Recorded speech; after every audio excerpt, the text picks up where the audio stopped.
Olá, congressistas, sejam bem-vindos ao terceiro CONAECOS. Eu sou Carlos Augusto Tenório Cândido e hoje vou expor aqui, um pouco sobre as ONGs na defesa da sustentabilidade e do meio ambiente. Eu sou biólogo, atualmente faço parte do programa de pós-graduação em ensino de ciências e educação matemática da Universidade Estadual da Paraíba. E para iniciar, eu trouxe a estrutura da palestra. Então, vamos iniciar com alguns conceitos chaves envolvendo ONGs, associações, entre outros, Seguindo para bases legais e marco regulatório, formalização, editais e captação de recursos, exemplos de ONGs que atuam no segmento da sustentabilidade, ONGs e o papel delas na educação ambiental, desafios e finalizando com as contribuições das ONGs para a sociedade. Então, para iniciar, eu trouxe essa pergunta norteadora. O que são ONGs? Então, para responder essas perguntas, quando a gente pensa no coletivo, existem algumas respostas que, apesar de serem populares, estão equivocadas. Uma delas é que ONG se resume a trabalho voluntário. Outra é que é uma coisa pequena, coisa de bairro, Mas a gente vai ver que existem ONGs internacionais, nacionais, regionais, que elas vão muito além do que algo de bairro. Outra resposta, é que as ONGs fazem parte do governo, é um órgão do governo. E a própria sigla, ONG, vai remeter totalmente o inverso, ONGs são organizações não governamentais. Outros dizem que é um grupo de pessoas, que não está totalmente correto, mas também não está totalmente incorreto. É sim um grupo de pessoas, mas é muito mais complexo. Outros dizem que são empresas. Existe a questão do financiamento de empresas, mas ONGs não são empresas. Outra afirmação é de que ONGs não têm regras, Mas a gente vai ver o contrário. ONGs possuem regras, E regras bem claras. E por fim, mas um dos mais apontados é que ONG remete à caridade, Então, apesar das ONGs terem muitas vezes um papel fundamental em ações sociais, as ONGs não são resumidas à caridade. E existem ONGs que atuam em outros segmentos, não necessariamente nessa parte social. Mas o que são ONGs, afinal, A Lei número 10.406, de 10 de janeiro de 2002, capítulo 2 das associações, artigo 53, ou seja, do Código Civil brasileiro, vai trazer: constituem-se as associações pela união de pessoas que se organizem para fins não econômicos. Eu grifei aqui associações porque esse é um termo que a gente vai ver mais a fundo. Mas o que tem a ver associações com ONGs, Então, trouxe esses 4 termos, ONG, OCIP, associação e fundação, para a gente entender um pouco melhor. Na nossa sociedade, existem 3 setores.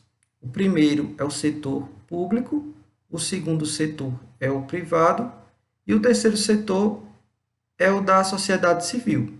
Então, quando a sociedade civil se articula, um grupo de pessoas vai se articular, ela pode criar uma associação.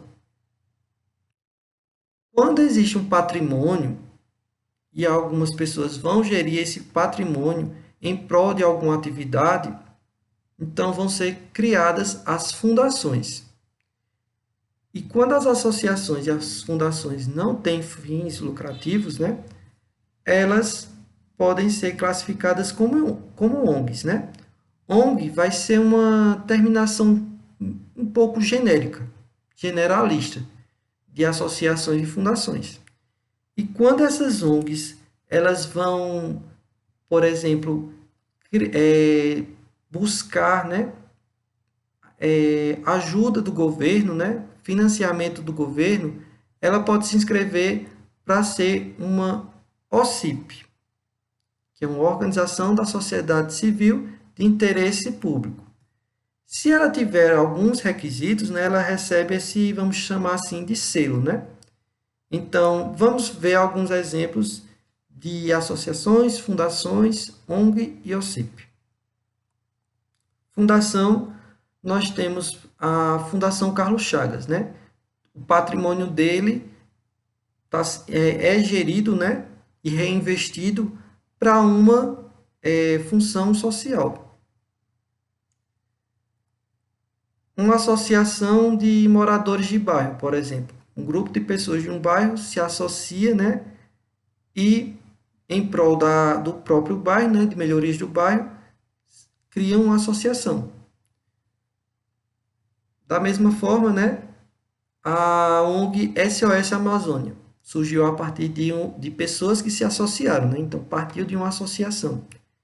E por fim, temos a OCIP, né, que esse termo, né, é dado pelo Ministério da Justiça, e existe esse Instituto Centro de Vida, que atua em prol, né, de um mundo mais sustentável e que recebeu esse título, né, de OCIP. Então, partindo para as bases legais, né, e o marco regulatório, nós temos algumas legislações que vão nortear um pouco essas ONGs, né? Então, inicialmente, nós temos a Constituição Federal, que traz que todos têm direito a um meio ambiente ecologicamente equilibrado. É um bem de uso comum e essencial para a qualidade de vida. Então, o poder público e o coletivo devem defendê-lo para as presentes e futuras gerações. Então, é muito importante nós termos em mente isso, né? Que a Constituição traz que esse meio ambiente sustentável, esse ambiente ecologicamente equilibrado, não é um favor que estamos pedindo, é um direito. Então, quando existe alguma questão de insustentabilidade e nós vamos à luta disso, nós estamos apenas pedindo os nossos direitos, exigindo os nossos direitos, melhor dizendo, né? Não estamos pedindo favor. Então, por isso que é bom a gente sempre lembrar da Constituição nesses casos. Nós temos também outras legislações, como a Lei 9.795, de 1999, que vai instituir um pouco sobre a educação ambiental, é a Política Nacional de Educação Ambiental.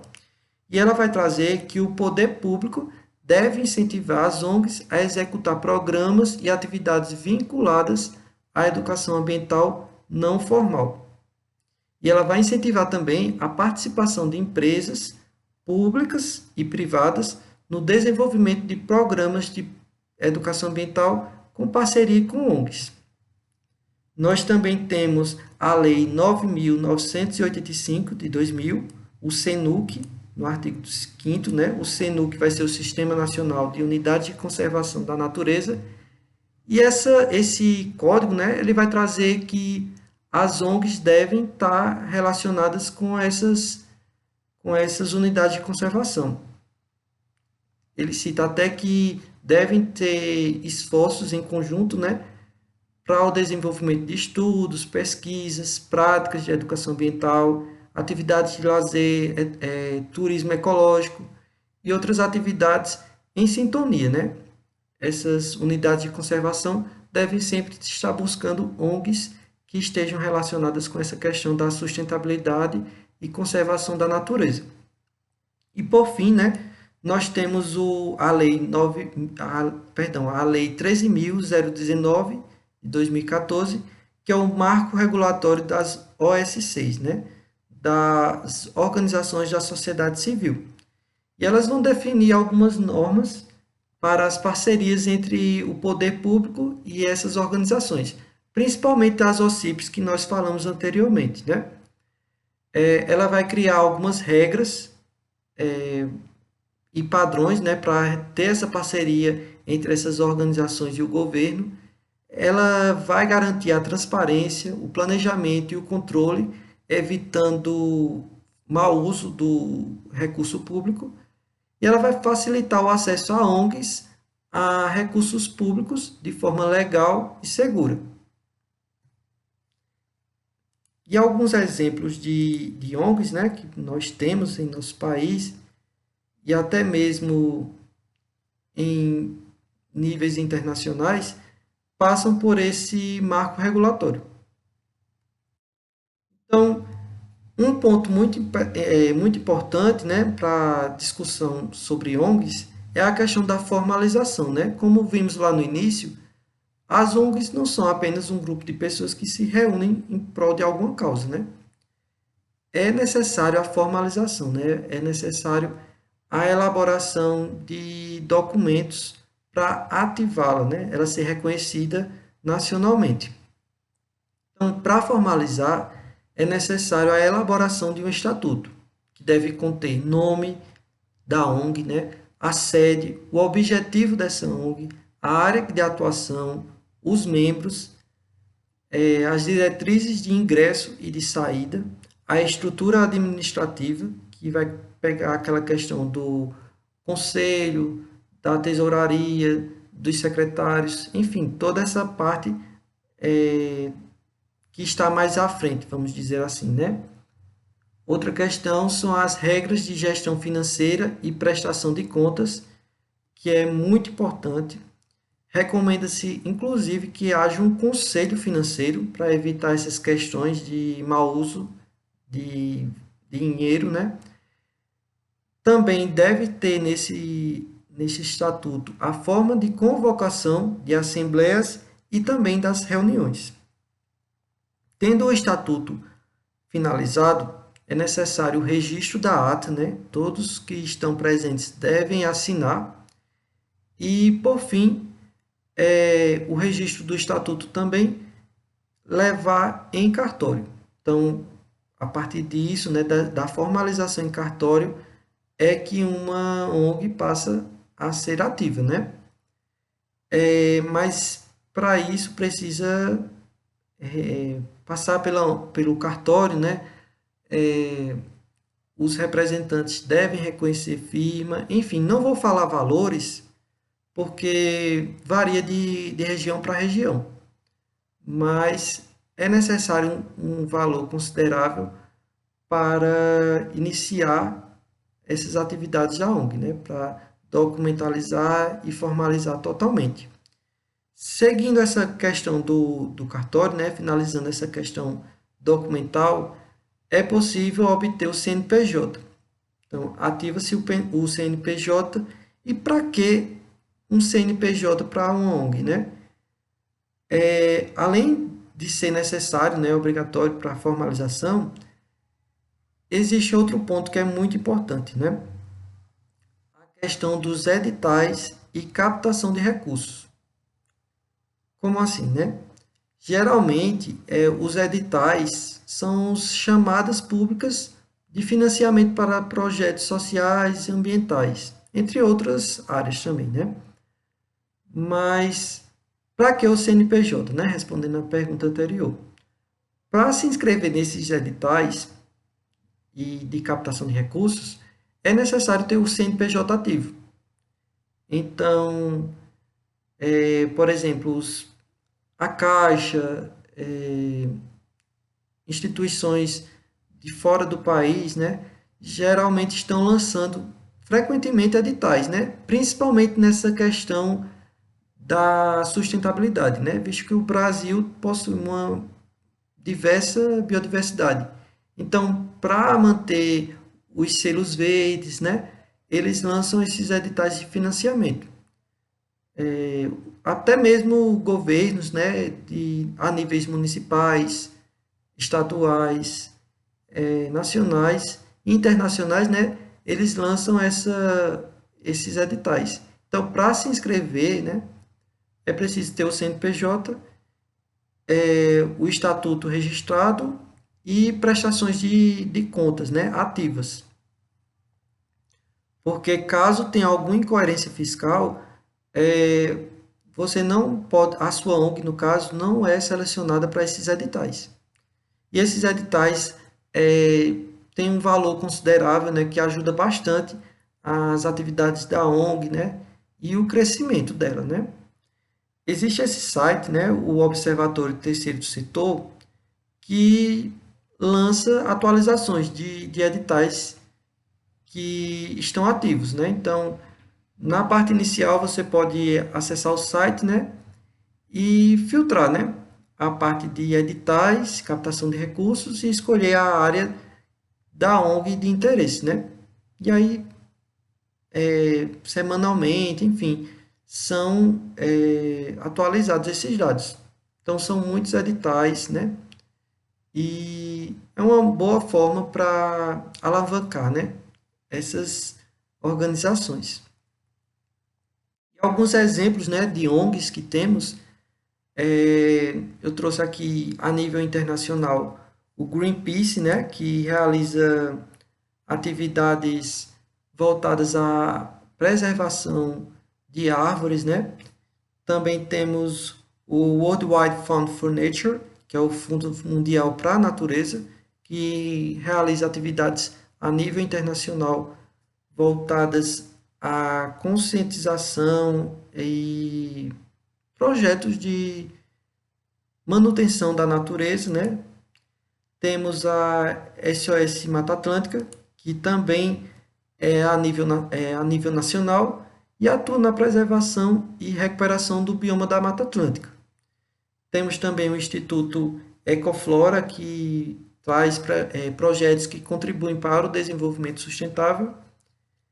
E também eu trouxe a nível regional, né, onde eu estou atualmente é Campina Grande, na Paraíba, e eu participo da ONG Arpia, né, que ela trabalha com a revitalização do Riacho das Piabas, que é uma das áreas ambientais mais ricas da cidade, mas que está completamente abandonada pelo setor público, né? É uma área totalmente com um potencial gigantesco, né? Mas infelizmente enfrenta questões de abandono, né?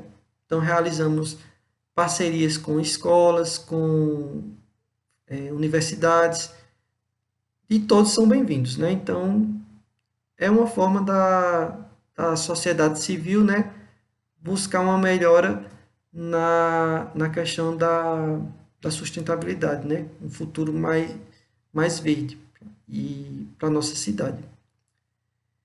E caso você tenha interesse, né, de encontrar alguma ONG, né, na sua região, ou até mesmo buscar uma ONG que você já conhece, você pode entrar no site mapaosc.ipea.gov.br e nessa seção digitar o nome da ONG, né, ou o CNPJ, enfim. E nela você vai encontrar, né, o mapa, as bases, os indicadores, o pessoal que compõe a ONG, né? E caso não tenha uma organização em mente, né, queira buscar por região, você clica em localização e digita o nome da cidade, do estado, enfim, da sua área de interesse. Todas as ONGs que estão cadastradas, né, em cartório estão listadas nesse site. As ONGs, na perspectiva da educação ambiental, elas vão atuar como parceiras, tanto da educação ambiental em espaços formais, né, como escolas, instituições de ensino, e também em espaços não formais. A Política Nacional da Educação Ambiental, ela vai trazer um pouco sobre essa parceria, né, como vimos anteriormente, que ela deve ser parceira em espaços não formais. Mas outras legislações, né, inclusive direcionadas à educação de um modo geral, né? Elas vão reforçar essa função, né, das ONGs como parceiras da educação em espaços formais. Então, a atuação das ONGs em, em espaços formais e não formais, de modo geral, né, na educação como um todo, né, ela é fundamental, porque muitas vezes elas vão até onde o Estado não consegue chegar, ou até mesmo onde o Estado simplesmente abandona, né? Então elas conseguem fazer essa ponte, né, entre o conhecimento científico, né, e trazer o conhecimento científico para essa parte do dia a dia, né? Tanto o dia a dia escolar quanto o dia do cotidiano, né? De jovens, de crianças, de pessoas adultas e idosos. No ambiente escolar, né? As ONGs vão ter esse vínculo mais próximo ao pedagógico, né? Então, ela pode, por meio de oficinas, de feiras de ciências, de mutirões de arborização,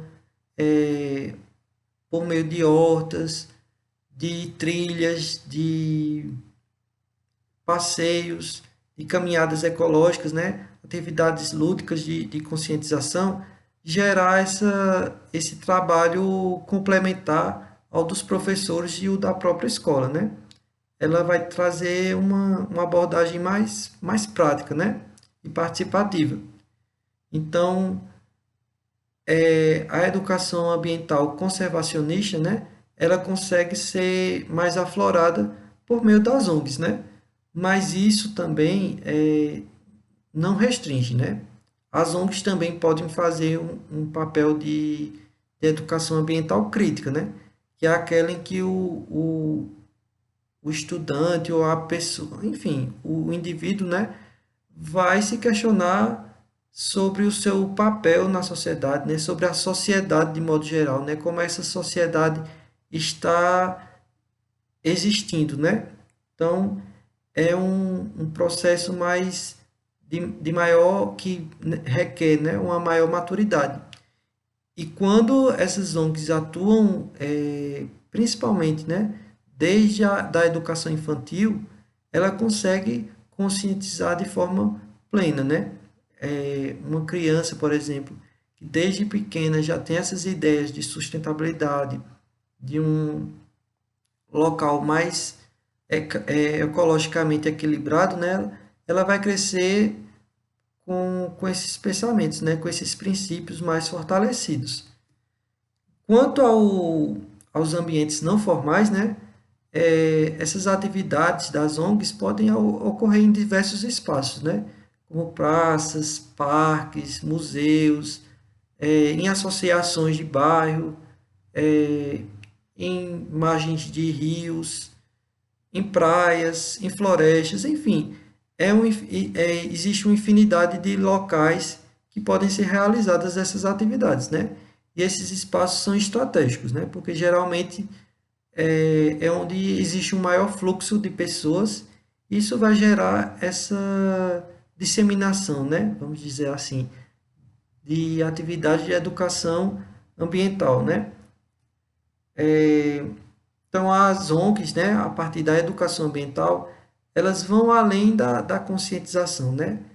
Elas podem mobilizar as comunidades, fortalecer essa questão da participação social, é, elas vão, elas podem até unir, né, a questão da educação ambiental com a questão da geração de renda, né? E alguns exemplos que nós temos aqui, né, é o caso do projeto Tamar, que realiza, né, em atividades em escolas, e também o SOS Amazônia, ou, perdão, o SOS Mata Atlântica, né, assim como o SOS Amazônia também realiza atividades em rios urbanos, né, que realiza atividades com o público da educação formal, né, em escolas, universidades, mas também realiza com a própria população. Um ponto que merece bastante destaque, né, são os desafios enfrentados pelas ONGs, né? Um dos principais é a questão da dependência financeira. Por isso que eu falei bastante na questão da formalização, né? De regularizar a ONG, né? Em um cartório, ativar o CNPJ para que assim seja possível participar de editais, né? Porque o financeiro é muito importante para o desenvolvimento das atividades de uma ONG, né? Principalmente quando a ONG, né, a associação, está no início, ela demanda custos, né?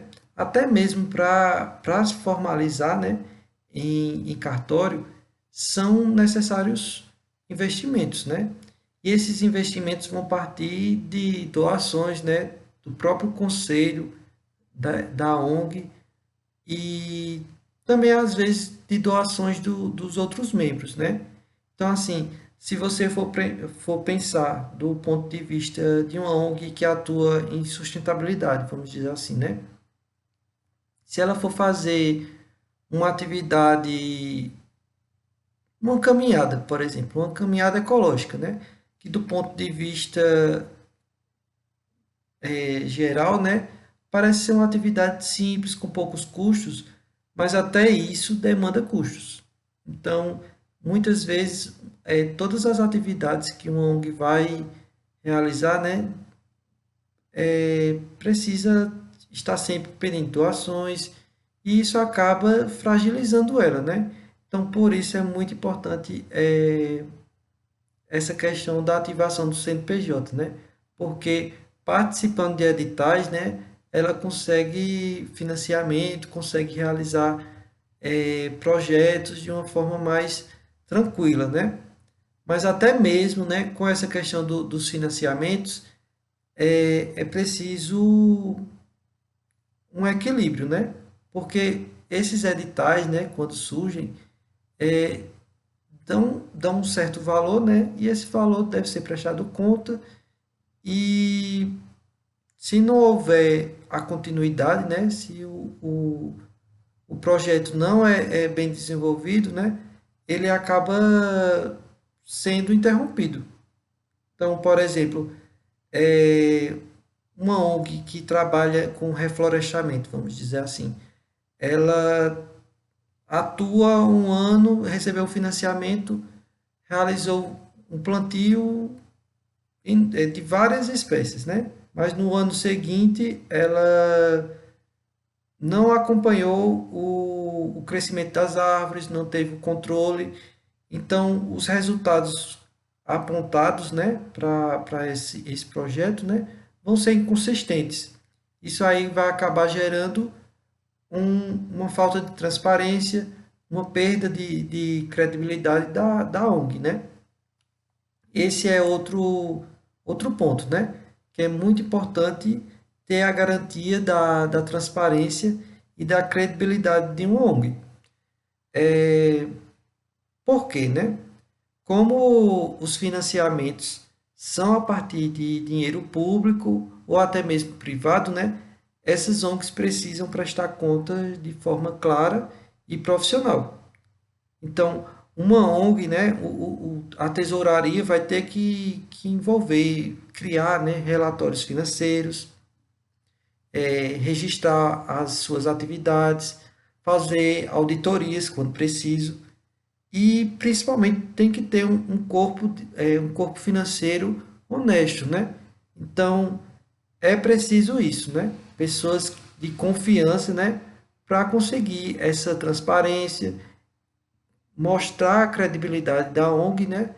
E conseguir mais voluntários e financiadores. E esses registros, né? Esses relatórios financeiros anuais, perdão, são muito importantes. Para quê, né? Além do controle, né? Isso vai gerar um impacto, né? Uma ONG que realiza, expõe e é totalmente transparente com os demais, né? Ela vai conseguir mais apoio social, mais apoio financeiro, enquanto as outras que não prestam essa, essa transparência, né? Elas vão perdendo um pouco a credibilidade. Outro ponto, né? Temos a questão da continuidade de projetos frente a mudanças políticas. É um ponto muito frágil, né? Essa questão de políticas, né? Porque quando uma ONG realiza uma parceria com o governo, né? Caso tenha uma mudança de gestão, essas parcerias podem ser afetadas, né? Um projeto que é valorizado em uma gestão, ele pode ser totalmente descartado ou até mesmo paralisado, né? Diante de um partido, de uma gestão, né? E pode impactar também a questão de redução de investimentos, principalmente dependendo do seu viés, né? Existem alguns governos que estão mais preocupados com questões sociais, ambientais, e isso vai afetar diretamente nas ONGs.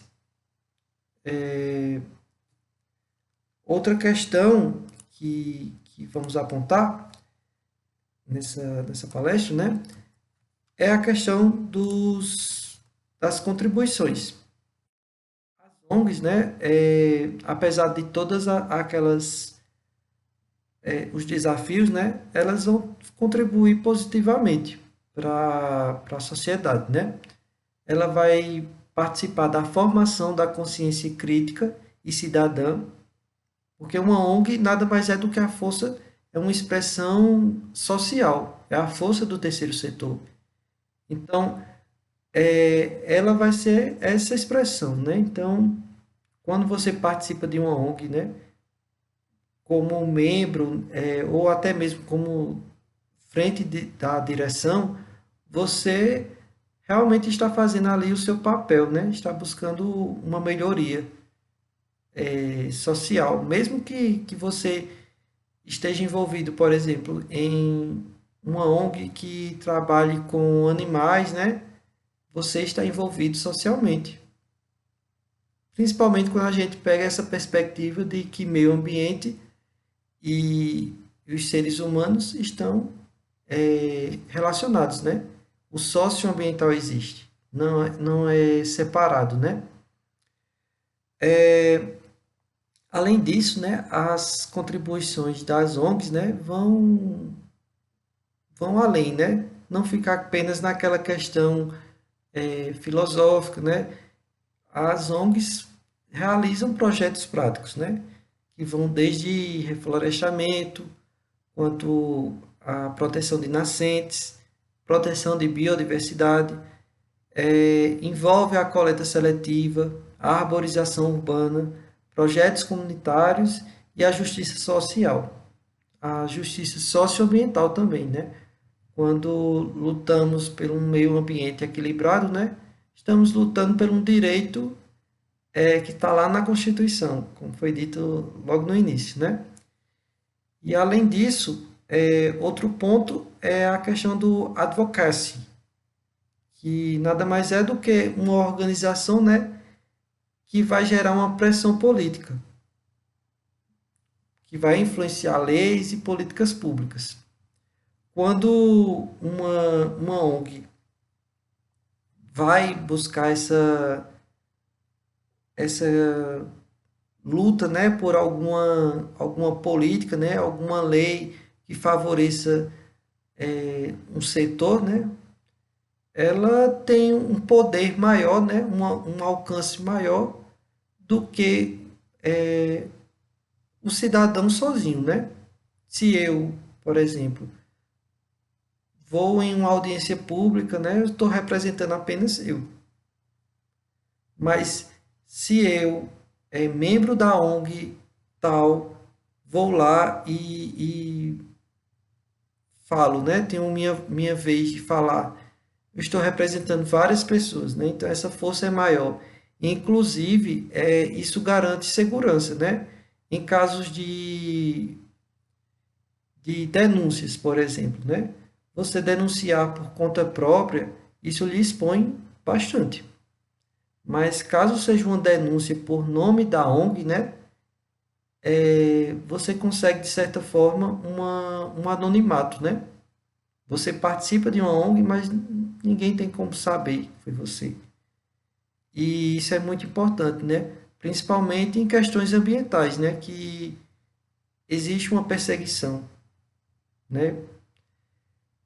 E além disso, né? A participação em ONGs, né? Garante a participação também em eventos. Um lugar, né? Por exemplo, você em uma ONG você consegue audiências públicas com maior facilidade. Você tem a possibilidade de participar de comitês, como por exemplo, comitês de bacias hidrográficas, participa de eventos tanto nacionais, né, quanto até mesmo internacionais. A COP mesmo, né, a COP 30, teve participações de ONGs, né, e foi um evento internacional, né, a nível mundial. Então, são inúmeras as contribuições de uma ONG para a sociedade, né? Mas esses são alguns pontos destacados, né? Então, finalizando essa breve palestra, né? Ela foi bem superficial, né? O mundo das ONGs, né? Vamos dizer assim, é muito mais complexo, né? Envolve muitas outras questões, mas eu quis trazer apenas alguns pontos principais para essa discussão, né? Então, se você tem interesse, né, por alguma causa, quer lutar por alguma causa, basta acessar aqueles sites que eu falei anteriormente, né? Busca uma ONG lá e tenta integrar, né? Você sozinho consegue certas coisas, né? Mas em grupo você consegue muito mais. Então, se na sua cidade tem alguma demanda, né? E você buscou alguma ONG e não encontrou, né? É possível também buscar pessoas que compartilham, né, do mesmo sentimento e juntos vocês podem criar uma ONG, né? E conseguir mais feitos, né? Lembrando sempre daquela questão, né, da formalização, né? Formalizando você ganha espaço, ganha nome e consegue principalmente os financiamentos para os projetos, né? A gente não consegue fazer tudo sozinho. Quando a gente consegue esse financiamento, a gente tem esses feitos maiores. Então é isto. Muito obrigado pela atenção. Estou deixando aqui meu e-mail. Caso tenha alguma dúvida, queira algum material, pode entrar em contato, certo? Como não é uma palestra ao vivo, né? Eu não tenho como responder algumas dúvidas, mas caso tenha ficado alguma dúvida, basta você enviar um e-mail que eu respondo prontamente, ok? E a rede social, né, eu coloquei a ONG da qual eu faço parte, a Arpia. Então, quem se sentir à vontade, né, quiser seguir, eu agradeço bastante em nome da organização. E é isto, né? Bons estudos.